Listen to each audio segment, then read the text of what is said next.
Hello to all CineMaster lovers. Hope you enjoy watching. Let's get started. It's a normal day in Hong Kong when suddenly the biggest tsunami in history hits the city, quickly flooding the streets and filling up the buildings. People run away in panic, trying to find a safe spot to hide, but the water is faster than them. Only those who manage to get to a floor high enough survive, and Hong Kong loses most of its population in just a couple of hours. 5 years later, Asha still has nightmares of the horror she felt that day. However, every morning she bottles up her fear and pushes through to keep on surviving. She's living in a high building that is in ruins, and she takes advantage of the trash to keep her things hidden from potential enemies. She's been scavenging anything useful for water for years and has created hiding spots all over the apartment, like making a hole under the couch cushions. Every morning, she goes to the roof and gets some clean water from her secret stash, which is also carefully hidden. After drinking some tea, she listens to the radio, but she ignores the recorded message informing about a government shelter with supplies and chooses music instead. She's careful to use headphones to avoid making extra noise. Next, she uses a towel to gather the morning dew, which she adds to her stash of water bottles. She also measures all the bottles to keep track of how much clean water she has left, and she can't help worrying because it hasn't rained in a while. Once her chores are done, she eats instant noodles while remembering the beautiful restaurants with delicious food she used to visit with her friends. Afterward, Asha uses binoculars to watch over the area. Only the tops of the buildings can be seen sticking out of the water, and occasionally those buildings would start crumbling down. She also makes sure that the few surviving neighbors are still in their apartments. Suddenly, she sees a box floating in the water and rushes to a different window where she's installed a makeshift harpoon-like mechanism that she uses to scavenge. With one quick shot, she manages to catch the box, but when she tries to pull it in, something in the water drags the box down and makes her hit the edge of the window, hurting her arm. Asha ignores the pain and keeps on pulling against the mysterious strength, falling back from the whiplash when the creature finally lets go of it. Then Asha brings the box inside, and the animal has its revenge by sending a wave against her. The box mostly has trash in it, but she also finds a bottle of alcohol. On her way back to the roof, Asha stares at the door at the end of the corridor before moving again, clearly upset. On the roof, she uses the alcohol to clean her wound before wrapping it up and drinking the pain down. In the evening, she hears screaming and looks outside to discover 2 boats of violent scavengers have come by and are attacking the neighbors. There's also a man on the other roof looking at her building, so Asha hides for a few seconds before looking again. It seems the boats are coming to her place, so she rushes downstairs, hides all her daily things, covers her mattress, and even throws some dirt on the hallway to make it look lived in. Then she hides behind a fake wall in a closet, making sure to keep silent as the scavengers get into the room and begin looking around for food, even checking the closet. Thankfully, they don't find anything, but Asha gets startled when she hears a shot. A boy just shot his gun because he thought he saw something moving, but it was a mistake. After the group is gone, Asha cries in relief and tries to calm herself down with a nice memory. Before the tragedy happened, Asha had gained a half-sister, and she took her out for a meal to start bonding. The next day, she finds another box, and among all the junk inside, she's excited to find a jar of honey. However, her happy moment is ruined when she sees a body floating in the water. Sometime later, while Asha is busy, someone sneaks inside and starts taking things from Asha's secret spots. Asha thinks she hears something but can't see anything, so she ignores it for now. When she gets ready for bed, she hears another noise and goes to investigate with her flashlight, but once again there's nothing. Next, she washes her face and leaves the soap out on purpose to finally catch the intruder, who turns out to be a little girl.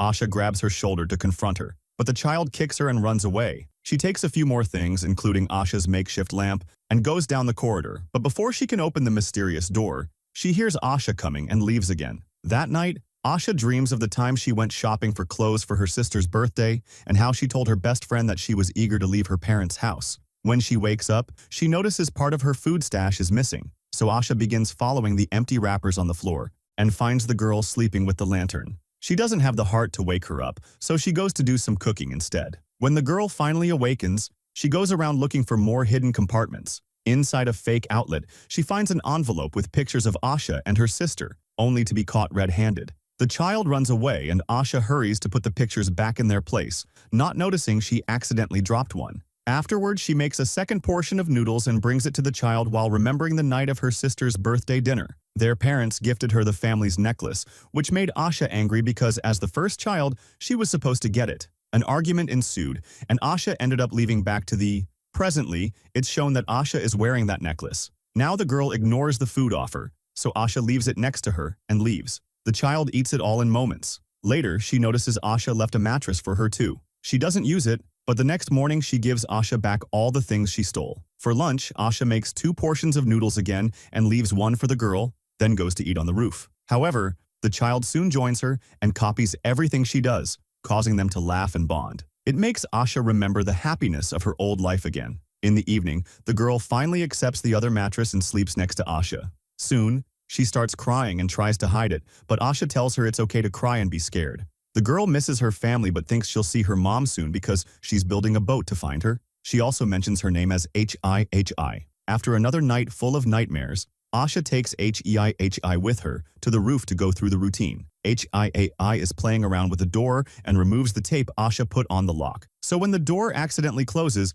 they can't open it from the outside. Asha is upset, but Hi immediately shows her she can pick locks and opens it again. Later, while Asha is getting a new meal ready, she realizes her necklace is missing. At that moment, she hears some noises and looks out the window to discover the scavengers are back. So she asks Hi to stay silent while they wait until they're gone. Later, while Asha helps Hi get clean, the girl asks her to leave together, but Asha refuses. She says this is her home and that there's nothing out there anyway. Then Asha asks Hi if she took her necklace. But Hi says she didn't and runs to another apartment, offended by the accusation. In the evening, Asha has dinner alone and notices there's water missing, so she goes to investigate and discovers Hi took it to wash. This triggers another memory of her hearing news of a typhoon coming to neighboring countries and how she fought with her mother, who wanted her to get married and be a good wife. That night, the nightmares get worse, and Asha keeps seeing all the bodies in the water. When she wakes up, for a second, she mistakes Hi for her sister. Afterward, Asha teaches Hi how to deal with the electricity in the building, but Hi interrupts to ask about the door at the end of the corridor. Asha asks her to ignore it because that room stinks, and if they open it, the smell will spread everywhere. Another memory shows Asha watching the news, which was reporting the complete destruction of Singapore by the floods. Her mother turned off the TV and told her about the next family meeting, but Asha couldn't go. Another argument ensued, and Asha told her family they made her feel like a prisoner before leaving the apartment. Back to the present, Hi is using the radio and hears the message about the shelter, so she rushes to Asha to ask to go there. Asha refuses, explaining it's dangerous to go out. An argument ensues, so Hi calls Asha angry and bitter and leaves the room. Following her into the other room, Asha discovers Hi is building a raft with trash. She's also got a flare gun. Asha immediately takes it from her and makes a confession. Some time ago she tried to leave, and the situation out there was so horrible that she had to come back. After they reconcile, Asha remembers how her sister followed her out of the apartment after the fight with her parents, asking her not to go. Asha explained it was time for her to move out, but she promised they would still hang out. The next morning, it's finally raining, so Asha and Hi rush to the roof to gather lots of water and put it away properly. While they're working, Hi notices that Asha's necklace had simply fallen. Then Asha discovers the photo that got left behind and she's overwhelmed with memories, so Hi comforts her and reminds her they have each other. When Asha goes to bed, she's surprised to find something under her pillow. It's her necklace, which fell because the clasp is broken. Feeling bad about how she treated Hi, the next morning Asha begins working non-stop until she manages to build a raft. Hi gets super excited, and Asha remembers the night of the argument again. Her sister was trying to tell her she left the necklace in Asha's jacket, when suddenly people in the street started to run in panic because there was a huge tsunami behind them that hit the streets in seconds.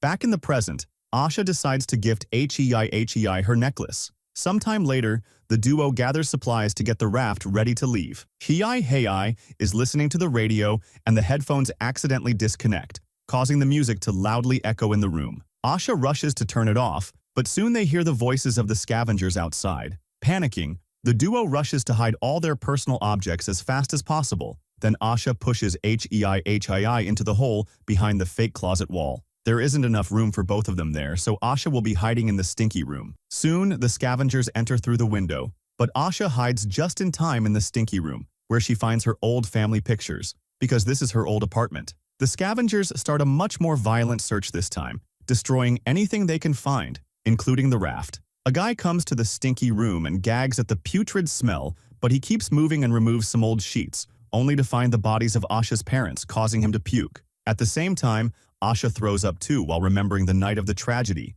The wave was taking down everything in its path, killing dozens of people per second. Everyone started to push each other for a chance to survive. So Asha dragged her sister into a building to take the stairs, but soon the crowd was following them. Back in the present, the scavengers are taking all the food and staring at Asha's picture. The boy finds the closet and notices something weird. So the other scavengers help him move the fake wall and they capture Hey Hey. Asha hears all this from her hiding spot in the stinky room and once again has a flashback. When they were going up the stairs, the sister tripped and fell behind, so she was trampled by the crowd. Asha was panicking and kept running, not noticing her sister was missing until she made it to the roof. Suddenly, Asha hears a scared Hey Hey tell the group where she is, and the scavengers quickly find her, knocking her out. When she wakes up, Asha is tied up and the foreign scavenger tries to take advantage of her. But at that moment, the leader calls him over. Moments later, Hey Hey and all the supplies are taken to the scavenger boat. Asha is soon dragged out too, and looking at Hey Hey reminds her of her sister, making her realize she can't make the same mistake again. She pulls at the rope, but the guy pulls back and makes her fall into the water. Luckily, there's a broken CD nearby, so Asha uses it to attack the man, which causes him to angrily try to drown her. After some struggle, Asha finally reaches the flare gun in her pocket and shoots the guy, killing him. The other scavengers hear all the noise and come back into the building, but they don't see Asha. As the group splits to search, a big guy hears Asha cry and comes after her, but this is part of her trap. She makes him fall with some rope, then uses a guitar to beat him to death. Next, she takes his knife and runs into another room to turn on the radio. Soon, a scavenger follows the noise and Asha jumps on him from behind, stabbing him with a knife. It's not enough, and the guy starts fighting Asha, throwing her on a mattress to try to choke her. Thankfully, she manages to reach the knife and starts stabbing him repeatedly until he's dead. Then the female scavenger also hears a noise and finds a can with fire inside. Asha surprises her by throwing oil on her and pushing her into another room where she sets her on fire before blocking the door to let her burn slowly. The leader hears her screaming and moves in that direction, but when he takes the stairs,